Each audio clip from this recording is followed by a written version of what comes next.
Hello and welcome to Tara's Voice. Today, my guest is Sara Alepin, and she is the founder and CEO of District Bliss. And I'm excited for you guys to meet her because Sara is a master connector. And this is really cool. She's so good at connecting that she turned it into a business and she founded the District Bliss community.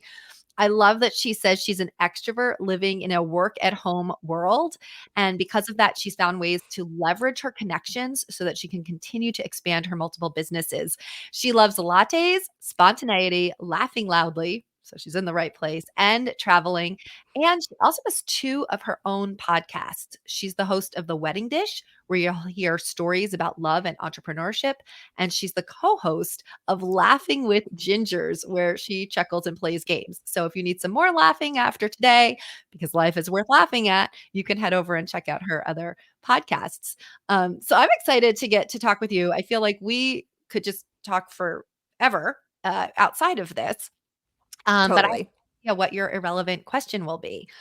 So we're gonna go ahead, pull up our wheel of random irrelevant questions, and let's see what comes up. Okay, let me shuffle these.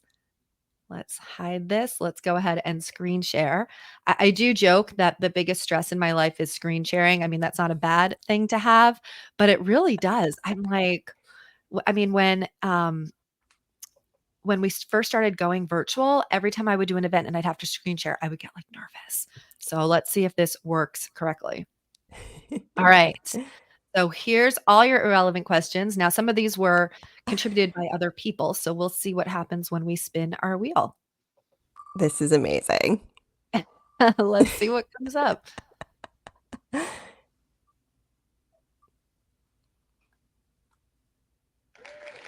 Okay. If you could relive your life, what's one thing you would choose differently?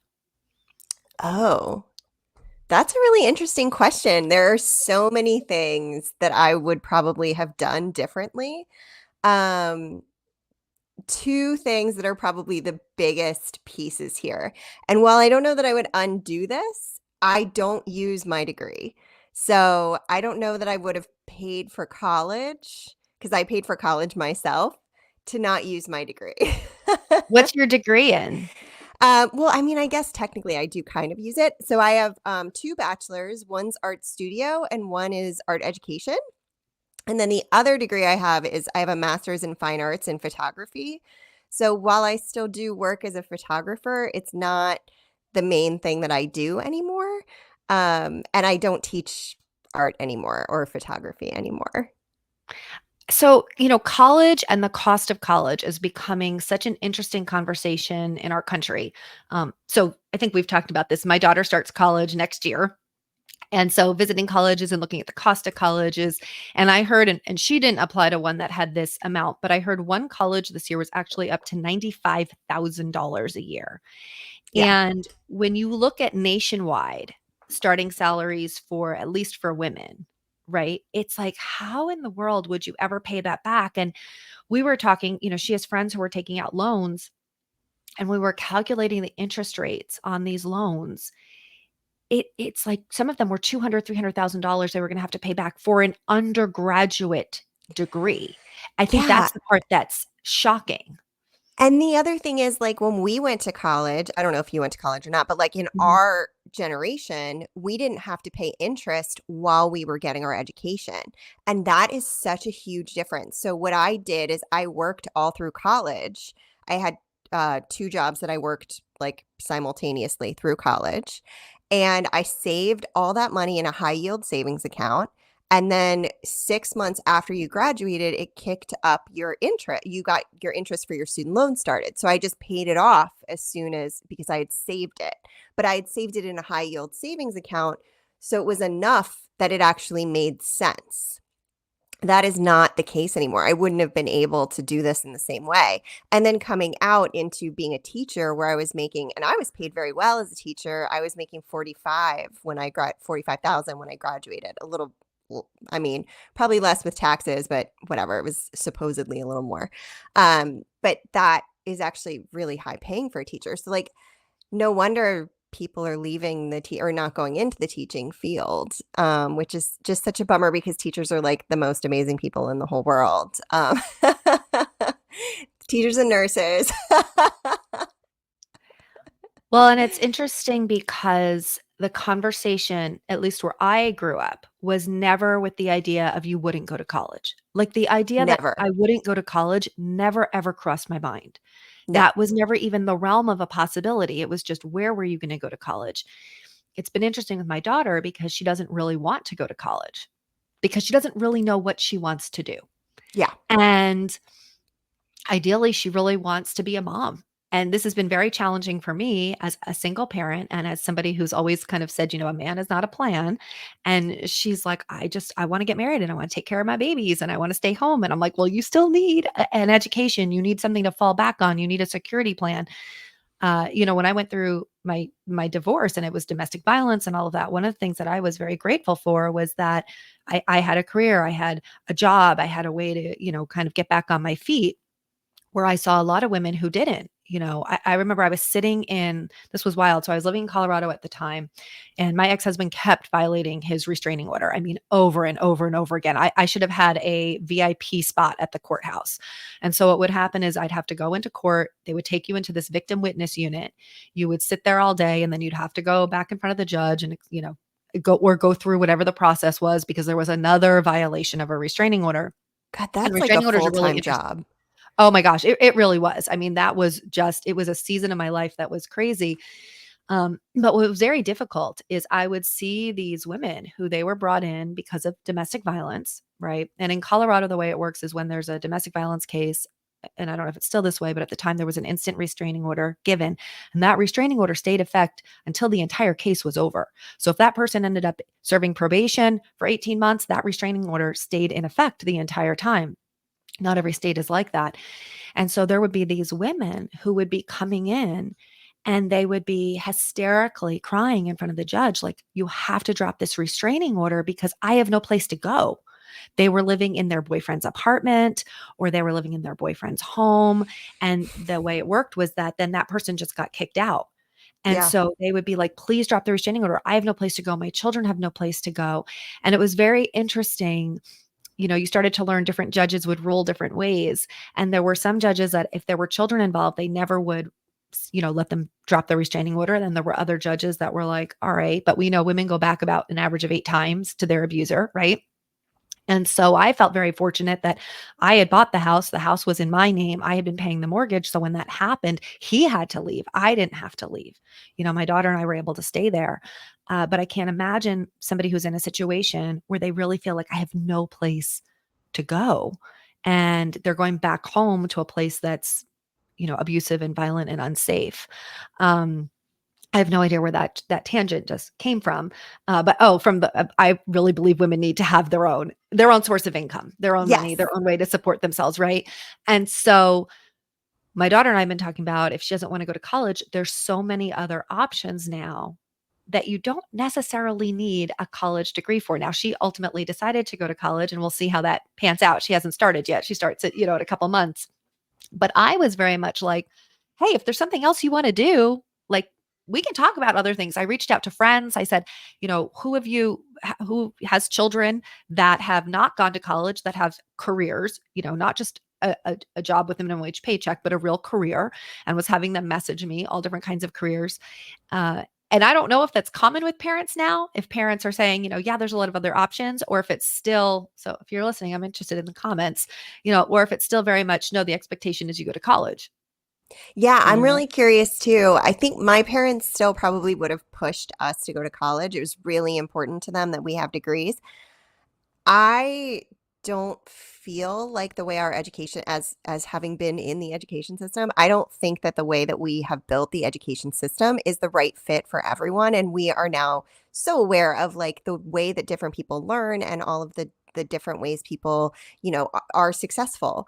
And success is measured in so many different ways. So it isn't I don't think it's the right fit for everyone. I mean, I think, of course you need an education to a point, which I'm not going to argue with. I just think that there are a lot of options out there where you don't actually need a degree. And there are a lot of crappy jobs out there that require a stupidly high degree for a minimum wage job, which is like the Yes. other crazy part. Well, that's why when you're talking about with teaching and nursing, I mean, I think with people, I've always thought, and I could be wrong on this, that people who go into teaching and nursing go in because they really want to make a difference in the world. Yeah. They want to have impact. They're not necessarily looking for prestige and the high paycheck, right? These are some of the hardest working, underpaid positions that people have, Yeah. right? And particularly in today's world, I mean, the teaching field is just crazy. And the medical field after the pandemic, I mean, these people really went through a lot, right? And at I guess though, at least I'm going to school and there's a career on the other side of that. Yes. Where some people, they're going to school and they're getting, an English degree, but maybe don't wanna teach. Like, where they're getting a philosophy degree, and they don't Well, wanna and teach. that's the other thing is then that sucks you into the education system and you can't get out of it. So then you're working on your master's, then Mm. you're working on your PhD, then you're teaching at the college level and recruiting people into your PhD programs because that's the way you're getting paid, which So is then just I'm it. curious, and, you guys, if you're listening, I'd love for our listeners to comment if you're using your degree or not, because this was a conversation I had with friends of mine a few years ago, and we kind of all looked at each other and went, "Wow, we all have college degrees, but none of us are actually in the field of our college degree." And I've heard this saying that college isn't necessarily to prepare you for a job, it's to prepare you for the world and how to think and how to get information and how to get education. I don't know in today's world with with YouTube and online courses and everything that you can now learn on your own if that has the same value as it did, let's say 25 years ago, or pre-internet or things like that. Yeah. But I'm curious, Sarah, for you, when you talk about is something that you could go back and do differently, right? And you're saying I wouldn't pay for my college. I have two questions. One, do you regret that? Like regret's an interesting thing. I'm just recently dealing with regret, which I've never had in my life. So do you regret that choice? And where was the turning point where you went from, I went to college and I was using my degree in teaching to I completely left that. And now I have a degree that quite openly doesn't have anything to do with my job now. So in terms of the experience, I would absolutely go back in a second. I loved college. I loved the relationships I built. I loved the freedom to figure out who I was as an adult with the safety net of having that protective space, that safe space of a college campus. Um, so in terms of like, I wish I hadn't had to pay for it. Yeah, because I don't use it. But would I change that experience in my life? No. I wouldn't undo it. And in terms of when I changed and no longer started using my degree, so I actually, and you don't know this story, and this is a bit of a jarring story, so trigger warning to anyone listening. I was attacked by a student. And so I have neuropathy in from my toes to one of my knees, because he killed the nerve in my leg up to my knee, one of the major nerves in your legs. And, so I couldn't go back. And that is, I think, also where it's a bit disappointing because when you leave under those circumstances, you truly can't use your degree anymore because you can't at that time, especially you weren't teaching online. But I did love teaching. I mean, I cared about making the impact. I really loved all my students. I still keep in touch with a ton of my students. Like they all have kids now and stuff. It's really cool. So, and I'm not sure how comfortable you are with this. Can we go back to this? You were a teacher who was attacked, and Yeah, I mean, was I'm this in the comfortable with news? it. Did I miss this? Like, just didn't know you like that?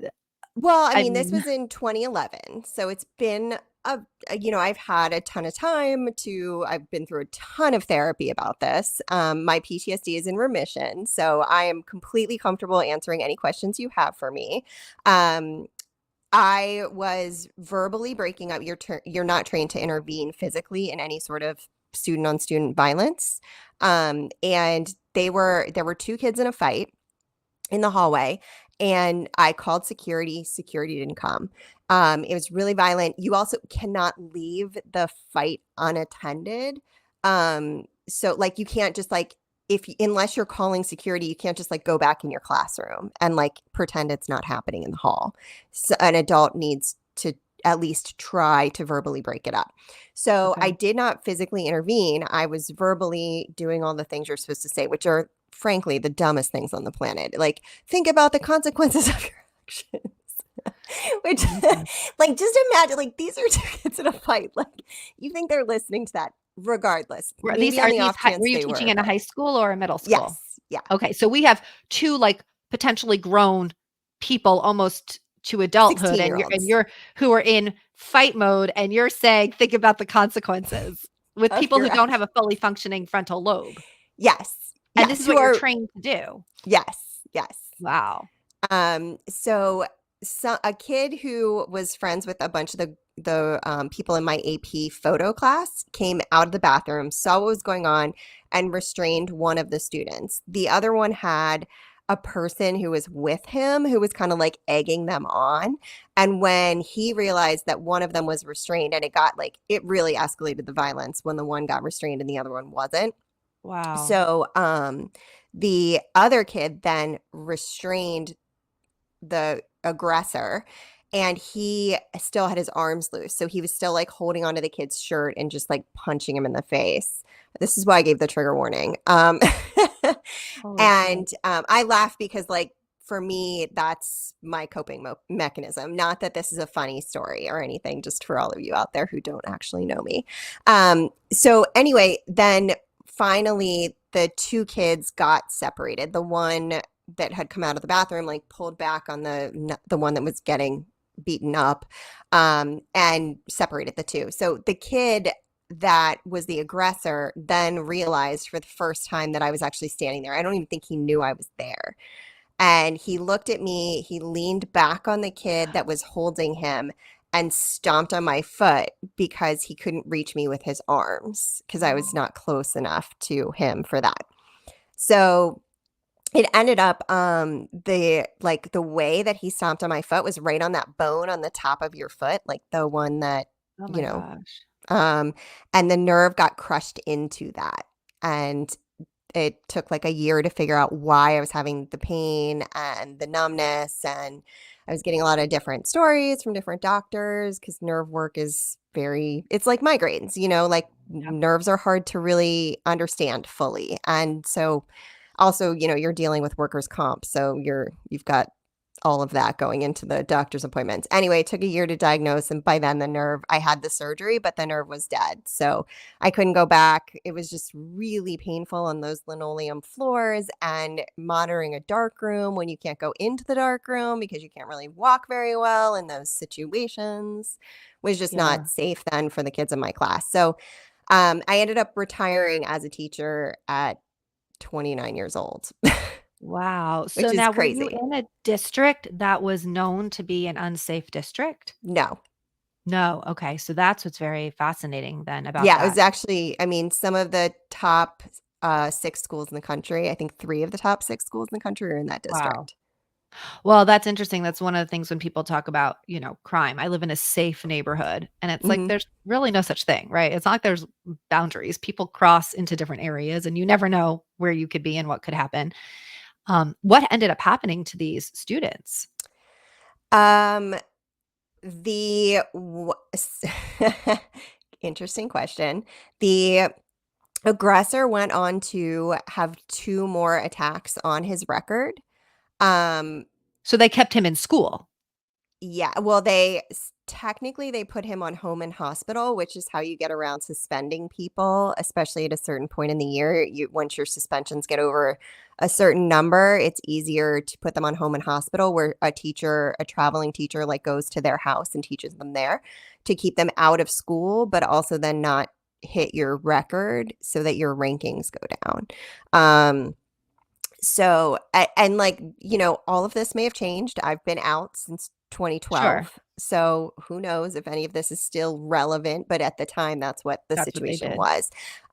So he was on home and hospital, and I think he never once, like, he didn't have any credits at that point, and he was 16. Like, he was not interested in schooling. He was interested in other Fighting. things. Yeah. Yeah. I mean, like, his story is really sad, and I don't blame him. You know, he was a kid. I hope that he, like, has gone on and made changes in his life that have made him a successful member of society, because it's a real shame to think that at 16 you made some choices that really can sink you. My case was never properly reported by the school, so, he, as far as I knew, only had 2 assaults on his record. So hopefully he never got that 3rd strike, because that's, that's a real marker, especially where I was teaching. Wow, you just wonder, and I think this often when we see things in the news and, you know, TikTok videos and stuff where you're just like, "Oh my gosh, people are so violent." But when you think of a 16-year-old, I just wonder, like, what is going on at home that is making somebody that angry? Yeah, and I What know is what was going on going in on in his life, home, and right? it was, I mean, it And was that's where understandable that he was that angry.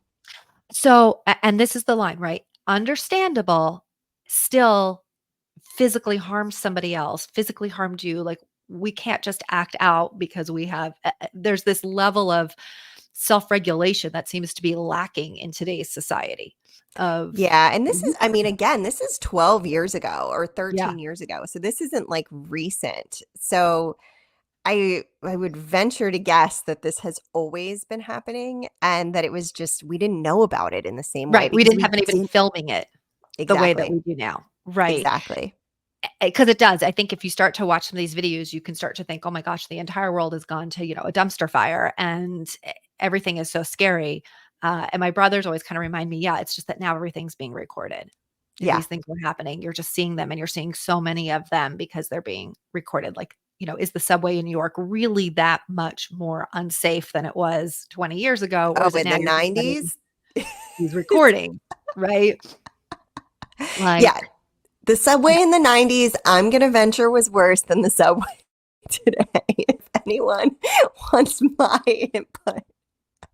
yeah, I guess you never saw things, you Yeah, didn't unless you saw it, but then you weren't, like, telling anyone else other than, like, your immediate circle of friends, so nobody knew that you had this experience, and things are always underreported because it's, frankly, it's a hassle to report something. The court system, like, all of that, that would take your, if you were on vacation and you went to report something that happened on the subway, that's gonna take your entire vacation day yeah. in New York. Well, and so I'll tell you, this is not a violent thing, but I was in the Poconos, and I was there finishing my book. So I had a friend, I was very lucky. I said, "I just need to kinda get this done." And she said, "We have a condo in the Poconos. Why don't you go for the weekend, just lock yourself up and get your book done?" So that's what I did, and I ordered pizza. And this lovely lady came and gave me the pizza, and I gave her my credit card. Well, lo and behold, she steals my credit card, goes to Vegas, pays for her satellite TV, and I had very mixed feelings. I mean, I think if she had bought groceries or paid her electric bill, I may have felt a little bit more like, "Oh, not great," but this person clearly was desperate. This is somebody who's, like, living it up in Vegas, and meanwhile, I'm like a single mom working to pay my bills, right? Yeah. And, I went to report it. I said, "I know who she is," because I had actually gotten her name and number. We had stayed in touch. That was the wild part because we had such a great conversation at the door. Oh And my god. so, yeah, so I had her name, I That's had her number, I had her address, and they told me I couldn't report it because I'd have to go back to Pennsylvania across state lines because the crime had happened in Pennsylvania. And I thought, I'm not going to take an entire day to drive back and forth hours and hours to the Poconos over this. And so when you talk about underreported, right? How many times it's like, it's not even worth it. yeah. Canceled the credit card, they reversed the charges, whatnot, but she never got persecuted. And I'm Yeah. thinking, how easy is that? If people are here and they don't live here, this is an easy way for credit card fraud. Um, so I'm really curious in your story because I don't know this. Obviously, you didn't you had I mean, you could have had a choice to go back to teaching, but I would imagine that would have been very traumatic. And you said there were a lot of physical things that stopped you from doing that. Yeah. So you're at this point in your life, you're 29 years old, you've invested all of this money into becoming a teacher, thinking this is going to be my career path. And then you wake up one day and you're like, oops, nope, not the career path. How did you even start to navigate what I would consider like a second act? Because there's so many women that hit points in their life where they need a second act. It could be they go through a divorce, in your case, a job loss, they go through the loss of a spouse, or even just their kids go off. And I mean, I'm in the space right now. Like your kids go off to college, and you're like, all right, what do I do now? Right. And so we talk a lot about this second act. Now, yours was very young at 29, but can you kind of give us an idea of how did you move forward through that? And what are some of the things that you think would be relevant for other people who are maybe facing a kind of real crossroads in life? That's a great question. So because teachers, you really can't live on your salary. I had a quote unquote summer job, which is like a side hustle for a normal person, um, as we call it now. Um, but I had my photography business. So I was photographing weddings during the summer, and then that was my summer income. And I would use that to then travel. Or I was photographing like during spring break, like different times of the year when it was going to be feasible for me. And it actually made me available during holidays when a lot of other photographers are not available. So I was able to charge a higher rate. And also I was able to, it was okay if they said no and they couldn't afford it.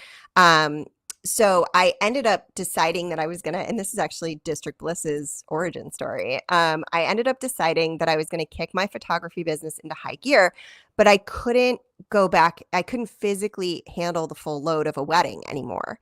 So I knew I needed to bring in other photographers and pay them very well so that I could use them as an additional photographer, not a second photographer and not an assistant, like someone who is actually working as the primary photographer during certain points, like during dancing and that kind of thing, so that I can like fully take breaks. So, and like recover and everything. So I went to networking events and I hated them. I would meet other photographers, which was who I was going to meet. And they would be like, oh, you're a photographer? I'm a photographer. And then turn around and ice me out of the circle.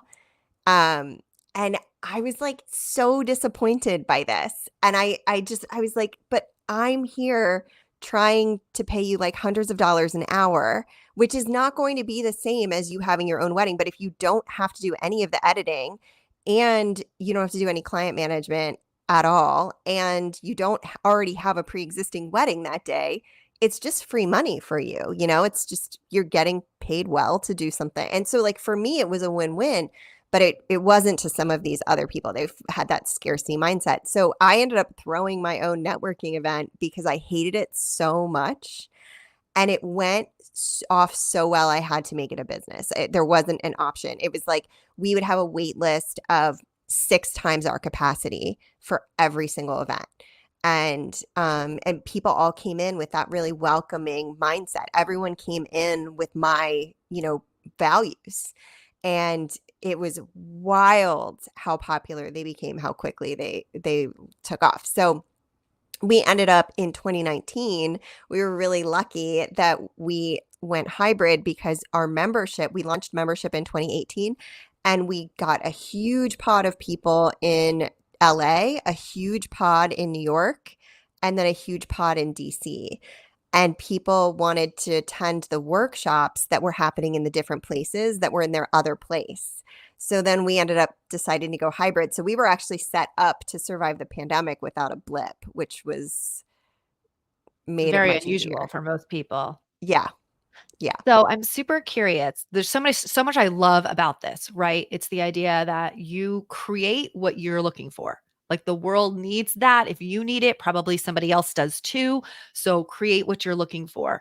I also really love that this is a perfect example of the phrase, your vibe attracts your tribe, right? That you were showing up as somebody who was looking to connect, collaborate, foster real relationships. And so that naturally, almost on a supernatural, level is going to start to attract the right people to you. Right. And so you said everyone was so aligned, is what I heard. Yeah. What do you think when you did that very first event? What did you do? that you think really made yours kind of the hot one that people wanted to be part of versus all of the other options that are out there? Um, I think your branding does tell a lot of your story. So there were a lot of pieces in the brand that told you information about, like, in terms of the actual colors, the logo, like the pictures that we used. All of those things communicated to people that this is a place where community comes together. Um, and then I think a lot of the way that I wrote it was from networking doesn't have to suck standpoint, because it doesn't. I love that. Um, I think that's the way we started it. And initially it was targeting wedding vendors. So it was like a vendor social is what we called it. And having the term social on there, I think really made it feel more approachable and less anxiety provoking as well. Wow. So it's really wild how what could have been a horrific, life-changing experience that leaves you just negative, cranky, my life is ruined, I put all this money into college, my career is over, really became a springboard into creating a whole other business that, quite openly, had that not happened, you probably never would have done. Oh no, I never would have. So how do you think your life would be different now if you had stayed in teaching all these years later, if you were still teaching versus now running District Bliss, being on a host of 2 podcasts? What do you see that you can look back and say, "Well, this is really what's different about my life?" I think the freedom is very different. We have this perception that teachers have a lot of freedom, and we don't. We actually, I mean, the amount of time you actually can take off, and my principals were very supportive of mental health days, which meant you could use your sick time as a discretionary thing, which was, I think you get like 10 sick days a year, but you only get 3 personal days. So being able to, like, for moms, I would imagine that's very hard. I would imagine you would meet those 10 days pretty quickly if you have multiple children and they're sick. I'm not a mom, but I always did think about that. That would be incredibly difficult. And beyond that, I think you don't get paid or something. I don't really totally remember all of that. But we travel on shoulder seasons now. And so we're able to take these really amazing vacations and, like, go to the Maldives for 2.5 weeks or 2 weeks and then 6 days in Paris on the backside in November. Because it's the shoulder season, it's significantly less expensive.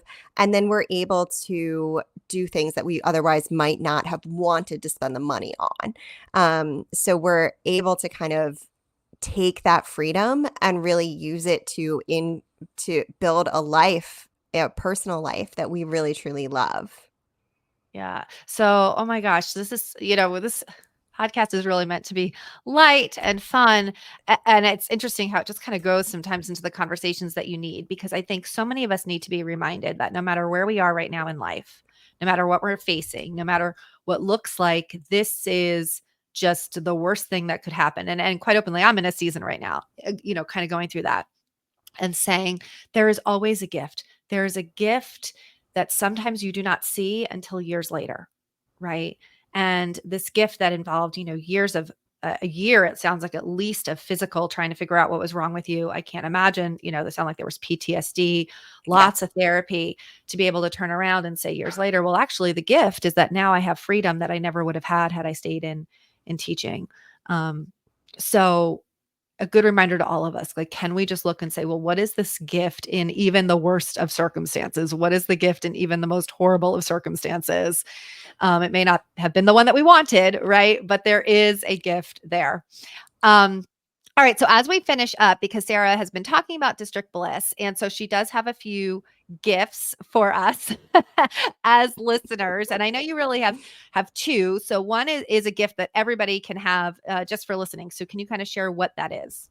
So that is the effective networking course. So basically what that does is it takes some of the anxiety out of networking and helps you build a networking strategy that is fun and rinsable and repeatable and builds actual meaningful connections that continue to deliver over time. And so we'll have this in the show notes, guys, where you'll be able to get connected and you'll be able to find this and take this course. And just so you know, I actually took it. I thought it was fabulous. It was, I think, one of the first ways we got connected because Sarah and I did a bundle together. It was one of the products that she gave. And you guys know I talk a lot about community as the new currency, and I'm all about networking. And I thought, I wonder if she has some great tips that I haven't heard before or that I don't teach. So highly recommend, particularly, I think people think networking is one thing and it's really something different.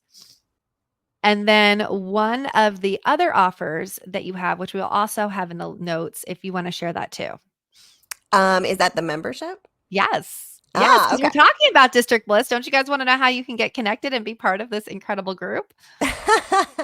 So we have membership, and we are a community of introverted and extroverted business owners who are really sick of that stodgy style of networking that I was talking about before, and who want to break free from that so we can build our businesses with ease. And since I prioritize and I'm really passionate about education, we have workshops, we have networking socials that are fun and approachable. We host boot camps that are packed with tons of information that's actionable and you can take away right away, and all kinds of stuff like that. Plus, roundtables where you can have conversations that are sometimes scary and you don't want to have with the public, or where you can ask questions.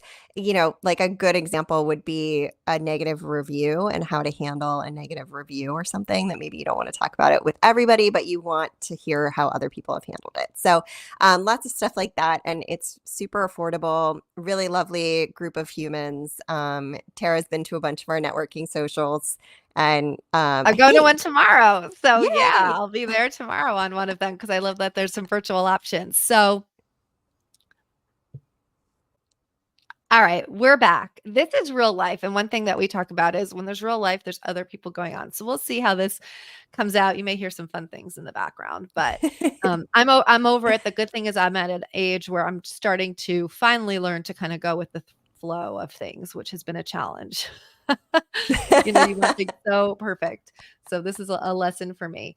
So I'm excited. So guys, if you can get the free networking event, here's what I would say. You want to build your community before you need it. You may be Yeah. thinking, I don't really need to network. I don't really need to have a community. You may at some point regret that line of thinking.